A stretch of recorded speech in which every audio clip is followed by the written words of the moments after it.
Hare Krishna.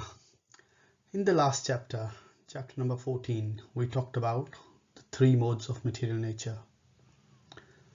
And there are three kinds of gunas that drive us to do whatever we do in this world.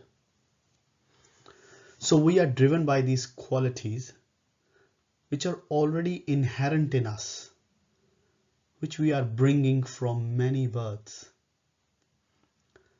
So as you all know, Sanatana Dharma believes in two basic principles. Number one, theory of reincarnation. And number two, theory of action-reaction, karma and karma prabhava. So action and reaction lead to punarjanma. And we are born again. And we are born again with certain qualities which we have acquired during our previous incarnations.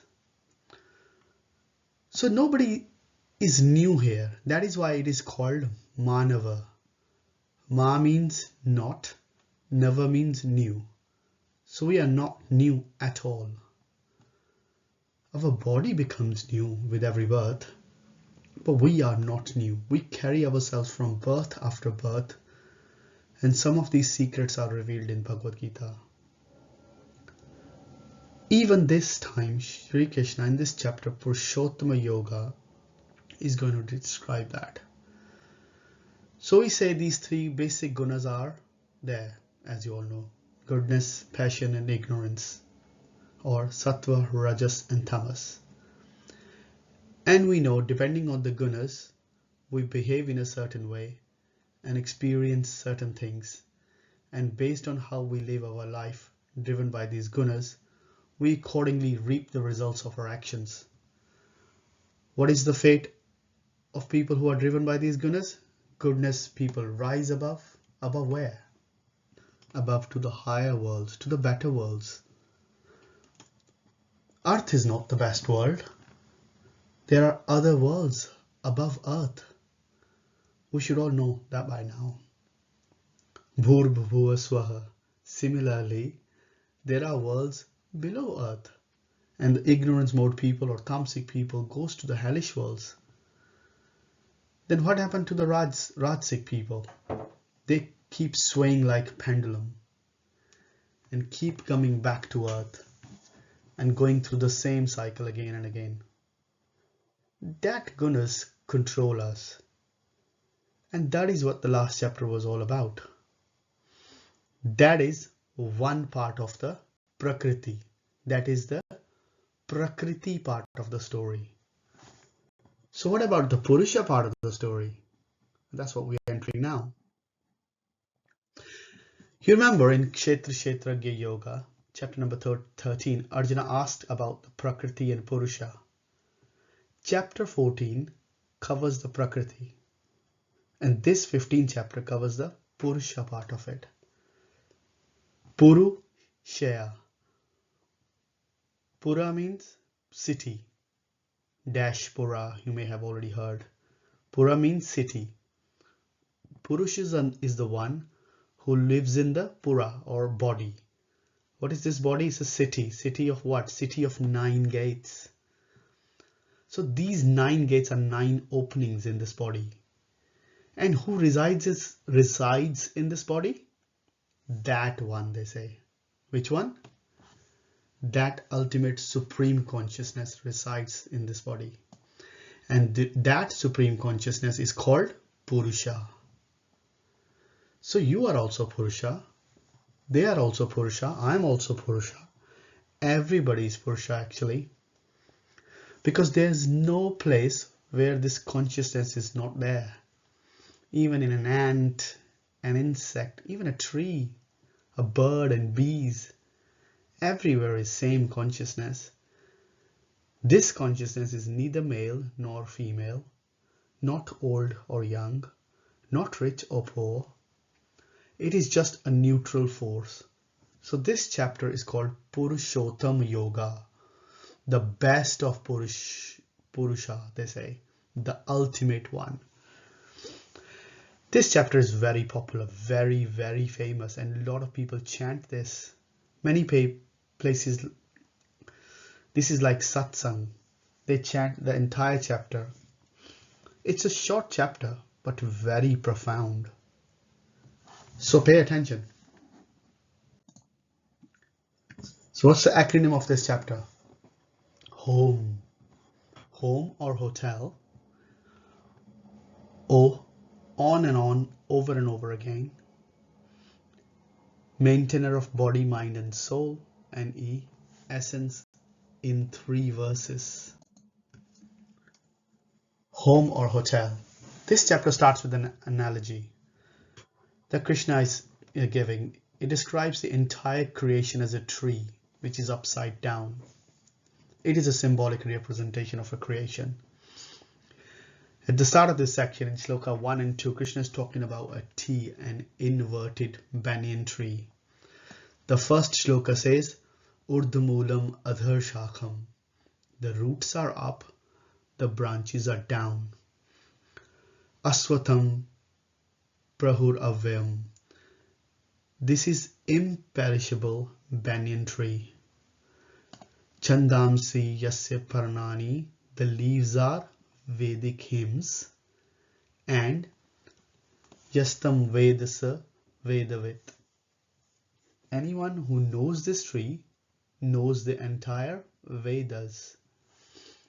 So these trees are nourished by 3 modes of material nature.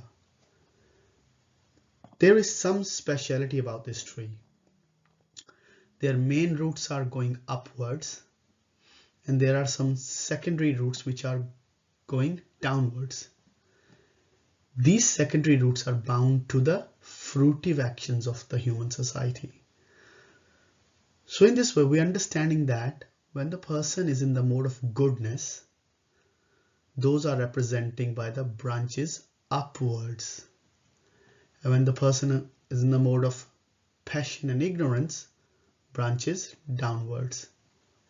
And every activity that a person does in this world, what happens?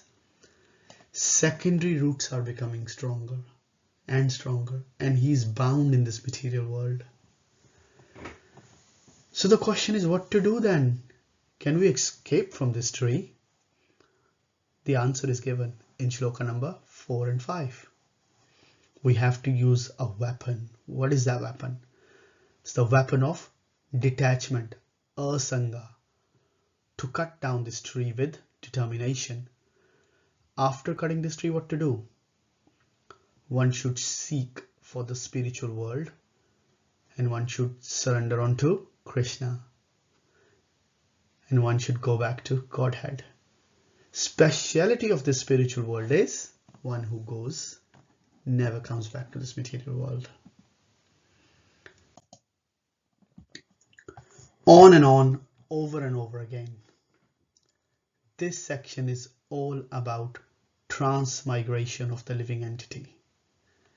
Living entity goes from one body to another, but then while going from one body to another, it carries the conceptions from one body and goes to another body. Like the air carries the aroma from one place to another.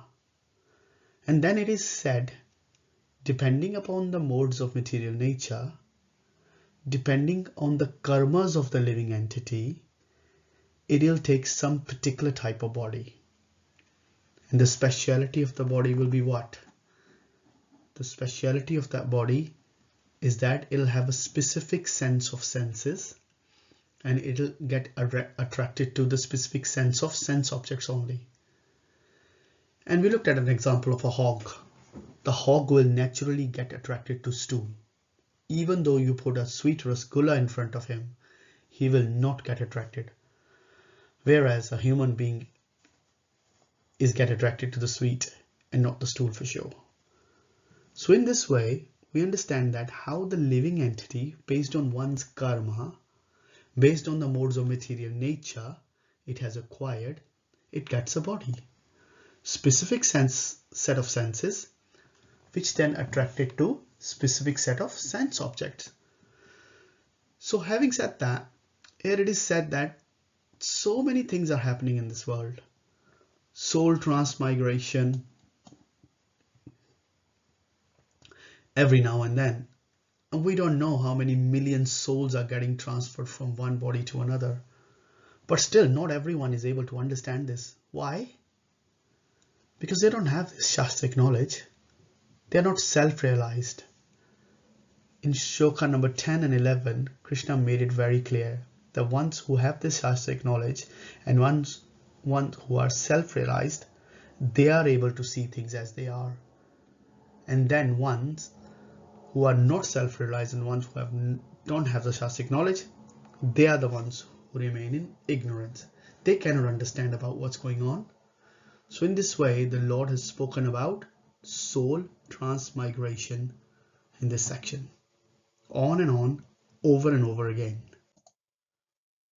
Maintainer of the body, mind and soul.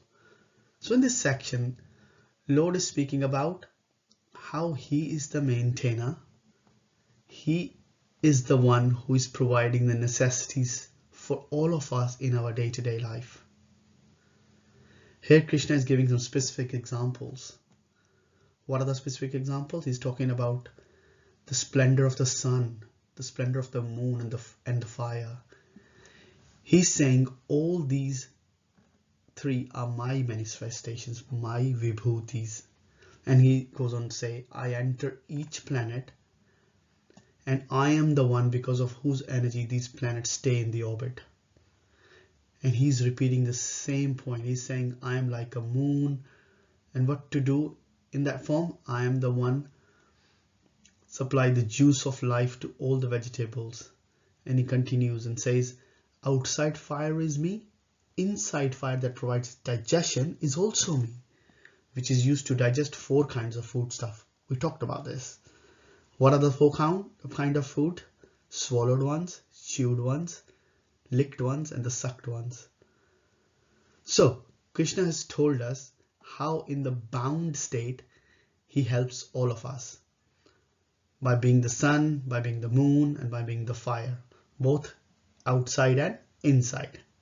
Along with that, now Krishna helps us obviously in the bound state, but along with that he helps us to go towards liberation.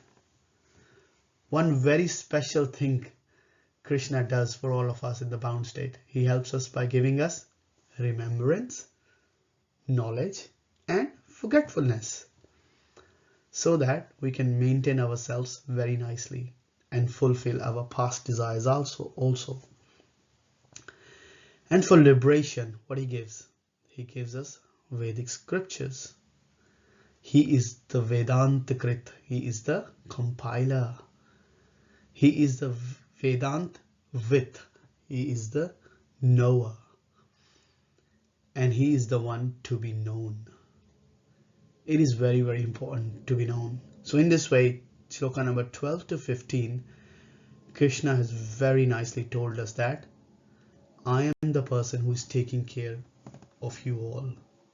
I am maintaining all of you. Essence in 3 verses. After having said that, Krishna elaborates something from the Vedic scriptures. In 3 verses, he gives us the Sambandha Gyan, the knowledge of our relationship with Krishna. Verses 16 to 18. So in this, Krishna is talking about Kshara and Akshara, fallible and infallible ones.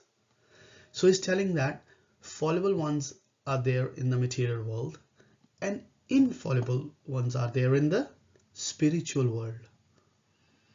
In shloka number 17, Krishna is saying he is the greatest when it comes to all the living entities.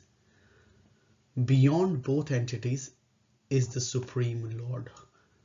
Here Krishna himself is telling that I am the Supreme Personality of Godhead.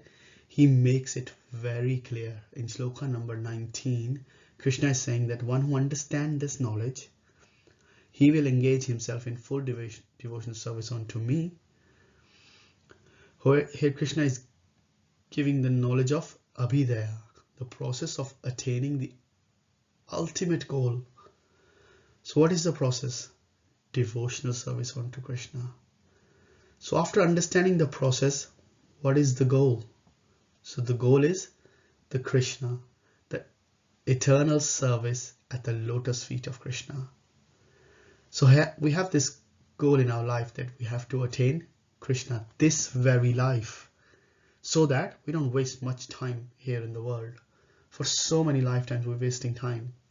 Now at least we have this firm determination of attaining the goal by going through the proper process and understanding our proper relationship with the Lord. So do this meditation. Aham, I am. That must be done. Let's do it together.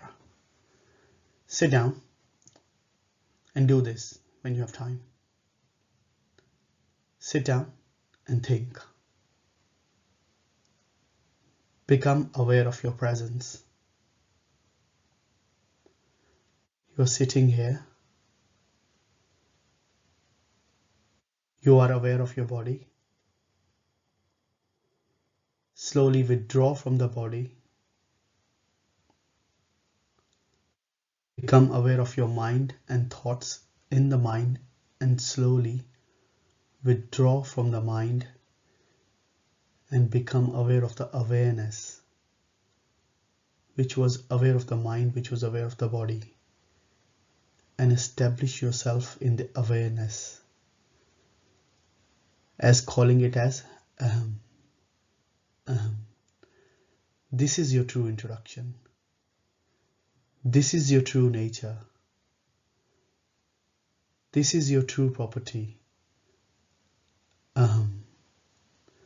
The existence, that is Purushottama.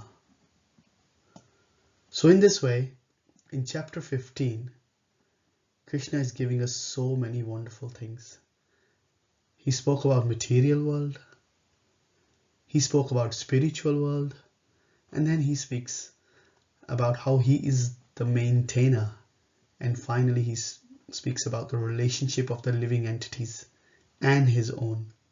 He speaks about the process by which we can attain him and the goal itself as Krishna. So in this way, in this particular chapter, chapter number 15, Purushottama Yoga, or the Yoga of the Supreme Person, Krishna is giving us elaborate details about various things about himself, about living entities and this material world. So from now, next video onwards, we are ready to start next chapter, chapter number 16. Hare Krishna.